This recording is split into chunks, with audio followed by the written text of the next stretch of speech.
You're taking some notes if you got these wrong. Okay, this is 3 times the square root of x cubed. So isn't 3 not raised to the third power and not under the root?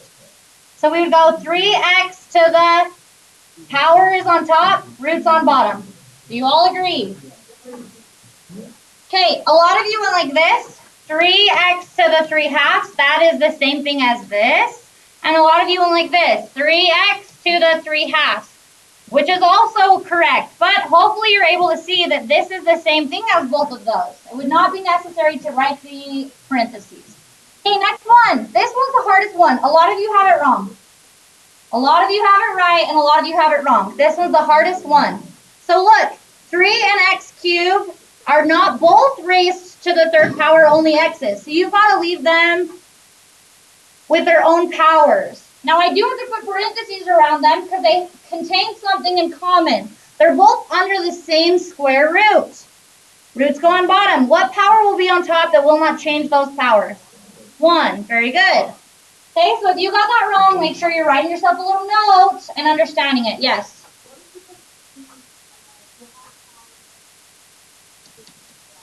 Great question. I like this question. So if you put this, your answer is correct. You just need to do one last step. Because they have a half in common, pull it out. If you pull out a half here, you would have a 3. If you pull out a half here, you would have x cubed. You pulled out a half. Does that make sense? You would just need to do one more step. Okay, looking at this one, you would go both 3 and x were both to the third power and both under the same square root. Okay, everybody see the difference? Don't mess that up. Okay, let's begin. Okay, so we're just going to be doing more practice with basics of radicals. It's just going to be a little bit harder problems than last time, but same exact principles. So remember, with rational exponents, they can be rewritten as a radical, and radicals can be rewritten as rational exponents. Now remember, just like a quadratic in standard form and factored form are the same, not one is better than the other, same with rational exponents and radicals. It's just which one's more beneficial to you based on the problem you're looking at. Here we go, number 1. This is simplify. Now look, because we have a rational exponent, and if you weren't allowed to use a calculator, it would be better to write this as a radical, because simplifying radicals are easy. So this is the cube root of 125, correct? Which is 5. Very good. Moving on. What does 2 really mean? The square root of 64, which is 8. Good. Now look, there's 2 ways to look at number 4. Look, when you multiply the same base, you add your exponents. That's the rule. What's a half? What's a half? 1. 7 to the 1. So 7 is our answer. There's a second way to look at this. You could have looked at this as the square root of 7 times the square root of 7, which is the square root of 7 squared, which is 7. Do you see how it's just which way do you like to use better? Okay, cool. Okay, look at number 5. Personally, because once again I'm dealing with the same base, I'm going to just use properties of exponents. When you multiply the same base, you add your exponents. A third plus a third plus a third. 3/3, which is 1. So this is -5 to the 1, which is -5. Does everybody agree? Don't double dip. A lot of people will go on their ACT, they'll go -5 times -5 times -5 raised to the 1. That would be double dipping. Does everybody understand why? Okay, cool. All right, you don't understand? Okay, so you just said no when I said that very loudly. So, okay, awesome. If you don't have the same base, you guys, you'll just want to rewrite them as radicals because we know how to use radicals. Do you get what I'm saying? They're not the same base. You can't use properties of exponents. Okay, ready, go. Do 1 through 30, read the directions, practice some basics. Ready, go. Okay, next section here. It says simplify, basically. So, guys, think about this. You could do this as the easiest way possible. So, for some of these, you can use properties of exponents or our knowledge of radicals. So look at 32. I'm going to use the knowledge of properties of exponents. Raise the power to a power and you multiply the powers. Okay, everybody? So a fourth times 4. So 81 to the 1, which is 81. Now, couldn't we technically have thought of this as the fourth root of 81? to the fourth, root cancels out with power, we get 81. It's just how do you want to look at it, if that makes sense. Okay, look at 39. A lot of people have a hard time with simple properties of exponents. So look, this is all just multiplication. What's my exponent here? 1. Now look, we have 2. When you multiply the same base, you add your exponent. 1/2 plus 1. So y to the 3/2. Now, if you start with rational exponents, your final answer would be left as a rational exponent, not a radical. Okay, look at 45. This one tricks people because of the parentheses. But look, there's no addition signs here. If there was addition signs, we'd have to leave it as it is and double distribute.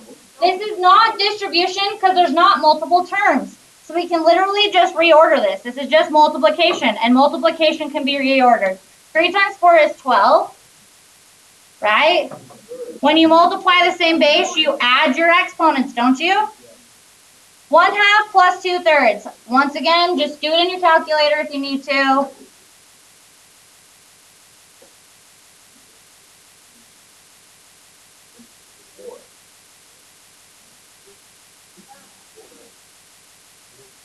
Oh, 7/6. Yeah, 7/6.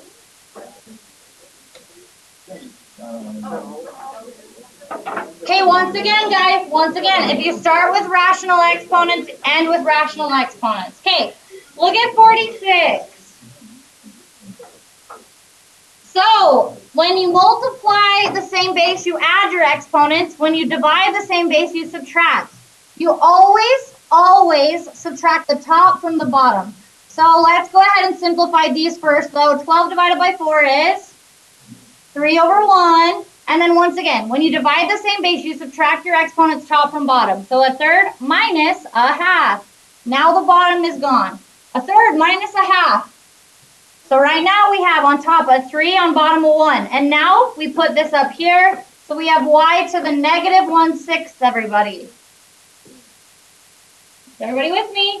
So then from there you say, that's my answer. It's just not acceptable to have a negative exponent. A lot of people make the error of saying, oh, well, I need to flip all this stuff down. That's wrong. 3 doesn't have a negative exponent. That's 3 to the positive 1. Only flip the base with the negative exponent. So our final answer would be 3 over y to the 1/6 power. If you started with rational exponents, you can end with rational exponents. So we would not need to rationalize the denominator and all that because we started with rational exponents. Are we good? Okay, do some in this section. Skip down to this section. Do all of those as much as possible, guys. 90% of ACTs have a properties of exponent problem, and if you're missing this one, that's really bad because these are the easier ones. Okay, number 1 on the back. Second page, sorry. Here we go. Can I multiply these two radicals together? Yep, same radical. So just go like this. 4 times 25. Do not multiply that out, just break it down. So when I pull out a 2 and a 5, which is 10, correct? Okay, now what would number 3 simplify to be? There's a couple ways to do this one.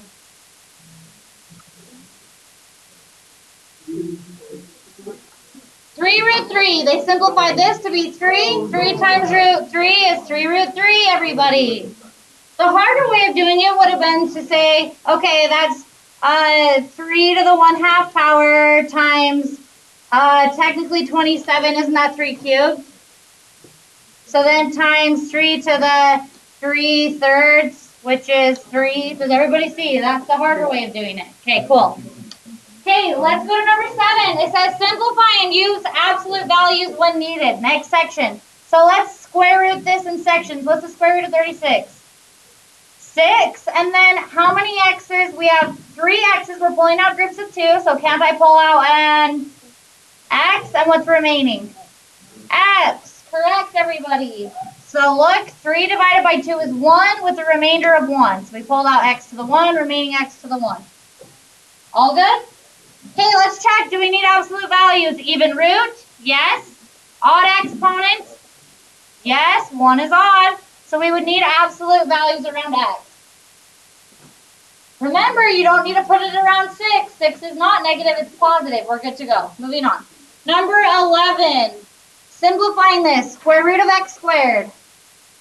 Pull out an x, y to the 10th. How many groups of 2 are in 10? 5. You did 10 divided by 2, which was 5 evenly. So we pulled out a y to the 5th. Z, we had needed 2 of them, so it had to stay under our square root, right? Now look, even roots, odd exponents, odd exponents. So I need absolute values. Even roots simplifies to have an odd exponent. You need absolute values, yes. There's only one rule. Even roots, your answer comes out odd exponent, you need absolute values. That's the only time. Okay, so once again, I could have put them separately, but that's not necessary when both needed it, if that makes sense. Okay, cool. So go ahead and start some in this section, 7 through 15. Look at 19. We're multiplying. Now remember, multiplication, since there's no addition signs, we can reorder it in any order. So let's do 4 times 3, which is 12. Now look, 2 square roots, so put everything under the same square root. 2 times 8 is? So we have a 16, x times x. X squared. Now simplify the radical if necessary. Square root of 16 is 4. Square root of x squared is x. 12 times 4x. 48x. Depending on the instructions, we could add absolute values. It does say assume all variables are positive, so let's not worry about putting them. Okay, moving on. Look at 23. Both cube roots, so put everything under the same cube root. Negative 9 times 12, I'm just going to leave it like that. Negative 9 times 12. X squared times x, I am going to put that together, x cubed. Y to the 4th times y is y to the 5th. Let's simplify this. 9 breaks down into 3 times 3. 12 breaks down into 3 times 4. And so on. We're pulling out groups of 3, aren't we? There's a negative. We pull out a 3 as well, don't we? Pulling out negative 3. Left underneath was 2 times 2, which is 4. I'm going to leave myself some room here. So left was a 4. Then look, x cubed. Cube root of x cubed is x on the outside. And then how many groups of 3 are there in y to the 5th? 1. So y to the 1. How many would be remaining if we pulled out 3 y's? 2. Y squared would be left underneath. It would not be necessary to write the 1. I was just trying to make a point. All good with that. Okay, I don't think you need more examples. Now do some of multiplication, and you will have a couple minutes till the lunch bell rings. Do a couple, then when you get back, we'll do a couple more. Next section with division. Hey, now last time we were rationalizing denominators. That still will be true today, but here is the rule from now on. The first thing you should do is see if it simplifies before you rationalize. So for example, on 25, people will say, I need to rationalize the denominator, and they go for it. Well, yes, that's true right now, but then your answer is going to take a lot longer to simplify. So notice, because they're both under a square root, first put them together and simplify. Why? Because then your life's going to be a lot easier a lot of the time. What's this square root? So 75 divided by 3 is 25. The square root of 25 is 5. Wasn't that simplification a lot easier than rationalizing than simplifying? Okay, look at 26. The first thing you should do is say, if things are going to simplify, then I should do that first. So on top we have 63xy cubed, on bottom 7y. So what does that simplify to be? On top, 63 divided by 7 and it becomes a 9. X is still x, and then y cubed divided by y is y squared. And all of those were on top. So now, look, isn't this so much easier than if you would have rationalized and then simplified? Square root of 9 is 3. Square root of y squared is y. Left under my root was square root of x. Now, in the instructions, it says assume all variables are positive. We're not worrying about absolute values. Okay, look at 29. Once again, cube root, cube root. If stuff simplifies, do that first. So we have the cube root of 4x squared over x, which is the cube root of what? 4x. Now, can I pull any groups of 3 out? Nope, so there's our answer. You really would have got the same answer if you would have rationalized the denominator and then simplified, but it's harder. Okay, Another one, 32. Put these together. So we have the cube root on top, 18y squared divided by 12y. Now in this instance, it doesn't completely take care of having to rationalize the denominator, but still it's going to be better. What does 12 and 18 divide by, what does it simplify to be? So we have 3 and then a 2 on bottom, and then y squared and y, doesn't that become a y? Now look at our answer. Don't we still need to rationalize our denominator? Yeah, our answer is still not okay. So we would split it back up. We have the cube root of 3y on top, and on bottom, the cube root of 2. Because there's a radical in bottom, we need to simplify. Now remember, to undo a cube root, we want something cubed. Well, 2, we need it to be cubed. So how many more 2's do I need? 2 more. So do that to the top as well. Because then we're just multiplying by a fancy 1 of our choice. Now look, cube root. So you can multiply all that stuff together. Now look, 3y and 2 2's. Is anything going to pull out on top? So we have on top the cube root of 3 times 2 times 2, 12y. We already know it doesn't simplify. Now on bottom, don't I have this? 2 cubed. Cube root of 2 cubed, which is 2. And there's your final answer. So once again, I put them together, simplify first, and then only if necessary, rationalize. If you do that, there's going to be so much less simplification in the end. Okay, let's have you guys practice some of that section. 25 through 33, ready, set, go. Section with me.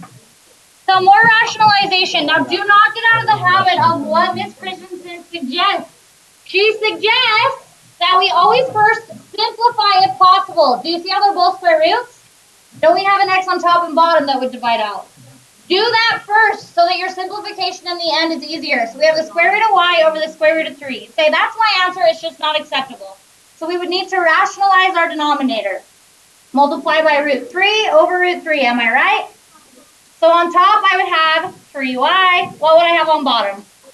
3, because that's the root 9, which is 3. Pretty easy. Okay, go on to 42. This one is one that people tend to get wrong. One that doesn't simplify and has a lot in the bottom. So the rationalization is going to take some thought. So first of all, notice nothing simplifies. So you have to say, well, the problem is we can't have a radical in bottom. So split it up. You have the cube root of 3a over the cube root of 4b squared c. Now I'm going to ask you a question. A lot of people will do this, and they have a lot harder of a time. They'll go, okay, I'm going to multiply by the cube root of 4 times 4. Wouldn't that work, technically? Yeah, because then I'll have 4 cubed, right? You see why I'm doing 4 times 4? But that would be the harder way. You're going to have a lot more simplification in the end. Why? Because what you should really do is rewrite the bottom in its most factored form. So isn't 4 2 times 2? And then we have our b times b and then c. So now, once again, to make the bottom cancel out, we need something to the third power.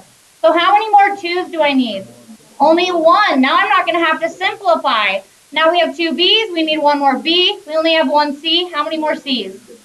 Good. C and c. So we've got to do that to the top. Cube root of 2b c times c. And then from there say, okay, we have a 3, an A, a 2, a B, and a C, and a C. Nothing, if we put these together, will pull out in groups of 3. So on top, we would just have 3 times 2 is 6. And then we have an A, B, and a C squared. Now on bottom, what do we technically have? Don't we have 2 cubed, B cubed, C cubed now? Now, because there's a multiplication sign, it would be appropriate to say root cancels out with our powers. If it was an addition sign, we can't divide across it, right? But it's multiplication, all is good. So what's left on bottom? 2bc. And we know nothing more simplifies. So if we would have done it like this, we would have had to pull out groups of 3 with our 4s, and in the end, things would have simplified. We would have had to simplify the top and the bottom. All right, do some in that section. Look at number 1. We know when adding and subtracting radicals, it's more picky. You have to have like radicals. To make them like radicals, The root has to be the same, and what's underneath the root has to be the same. 9 root 3s plus 2 root 3s is how many root 3s? 11 root 3s. Can I add these?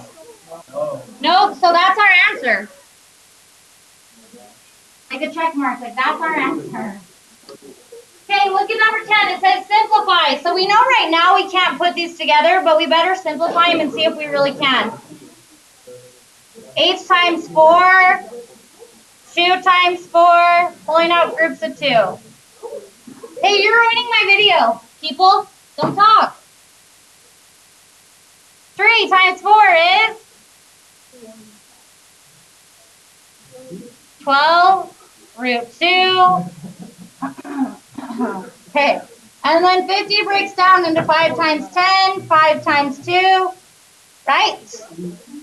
So plus 10 root 2s. Well, what do you know? They are like radicals. It was just in disguise. So how many root 2s do we have? 22 root 2s. Okay, do some in that section. Not doing it anymore. Okay, just watch these ones. I know you know how to do them, so just watch, and then you can write down the answer. So look, when multiplying this, we would double distribute. So we would have 2 minus root 5, wouldn't we? Minus 2 root 5s, and then right here's where people usually mess up. That's positive root 25, which turns out to be plus 5. 2 plus 5 is 7. How many root 5s? Yep, and there's our final answer, right? So write that down. Let's do one more. Just write down the answer. Okay, look at 27. Because of the subtraction sign, it would be breaking the forbidden rule to square that, square that. So we would say we have to do 3 root 2 minus 2 root 3 times 3 root 2 minus 2 root 3. Now, once again, just watch. 3 root 2 times 3 root 2 is 9 root what? Root 4. Then that times that, wouldn't it be negative 6 root 6? Wouldn't this be another negative 6 root 6? And then right here, don't mess it up, plus 4 root what? 9. Now, guys, don't add in magic addition signs. This is multiplication to begin with. It's still multiplication. 9 times 2 is 18. Now, won't this be 4 times 3? 12. 18 plus 12 is 30. And then how many root 6s do we have? Negative 12 root 6. Okay, what I want you to do is in both sections, do 2 problems in the first section, 2 problems in the second section. Ready, go. What do you notice about this section and this section? What do you notice about the answers in this section versus this section? So you said these ones are conjugates, so their middle terms cancel out. Yes. What do you notice about the answer? It's just one number? You're saying all of these came out to be one number with no radical? Convenient. Well, why? Well, these ones all had radicals in their answer. Why might it be convenient to not have a radical? Yes, and then why might it be convenient? Well, look at 34. We have radicals in the bottom of a fraction, and there's 2 terms. The rationalization here is not as simple as before. So we just figured out that if you multiply by a conjugate, it will make it a whole number without any radicals. Okay? So to rationalize something with 2 terms, you might want to write that down for yourself, a little note. When rationalizing a denominator with 2 terms, the only way to fix it is to multiply by the conjugate. So to fix these radicals, we would have to multiply by root 5 plus root 2 to the top and bottom. Now this is hugely important. If you have 2 terms, you need to use parentheses anytime. So go ahead and throw in those parentheses. Okay, let's go ahead and multiply out the top. So just watch while I multiply out the top here, and you'll be doing it with me. 3 times root 5, isn't that 3 roots? 5. 3 times positive root 2. 3 root 2. Negative root 10 times root 5. Negative root 50. Negative root 10 times positive root 2. Okay, now we need to simplify those if possible. And then this would be 2 times 10, and then 2 and 5, am I right? So this would be a 5 out here, and a 2 out here. So what we have is 3 root 5 plus 3 root 2 minus 5 root 2 minus 2 root 5. So combine like terms. 3 root 5s minus 2 root 5s is how many root 5s? Good, 1 root 5. I'm going to do my answer up here. And then we have positive 3 root 2s minus 5 root 2s. Negative 2 root 2s. All right, now we can multiply out our denominator. Now remember, because there's conjugates, our middle term will cancel out, so I know I can just multiply my front terms. So isn't root 5 times root 5 root 25? And then minus root 4. So isn't that 5 minus 4? Which is, 5 minus 2, which is 3. So now my denominator is 3. Do you see how that took care of the rationalization for us? Okay. You guys try this one. So you would say to yourselves, oh dang nabbit, there's radicals in the bottom. I need to rationalize. There's 2 terms. This is a special case. The only way to rationalize this is to multiply by the conjugate. Ready, go. See if you can get the right answer.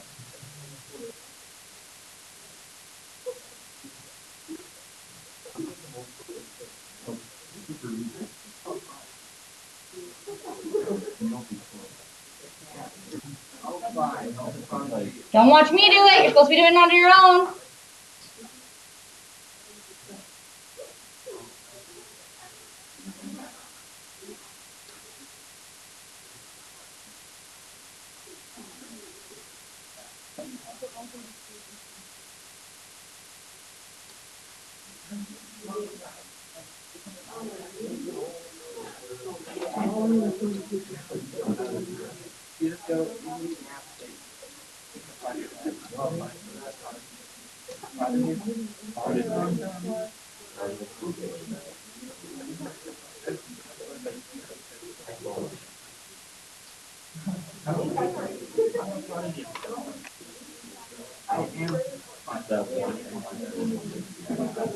Are you guys done? Sounds like it because you're talking.